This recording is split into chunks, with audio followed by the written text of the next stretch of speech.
ভালোবাসো মিশে থাকো কোরআনের সাথে, এই কোরআন নিয়ে যাবে তোমায় জান্নাতে। ভালোবাসো মিশে থাকো কোরআনের সাথে, এই কোরআন নিয়ে যাবে তোমায় জান্নাতে। কোরআন হলো শ্রেষ্ঠ কিতাব, আল্লাহ পাকের দান, আল্লাহ পাকের দান। মধুর চেয়েও মিষ্টি অতি খোদার কোরআন, শুনলে সে কোরআনের বাণী জুড়াই মন প্রাণ।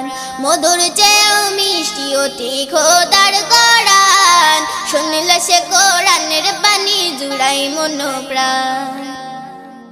সকাল সন্ধ্যা উজু করে কোরআন পড়ো না, হৃদয়ে কি শান্তি পাবে, দুঃখ থাকবে না। সকাল সন্ধ্যা উজু করে কোরআন পড়ো না, হৃদয়ে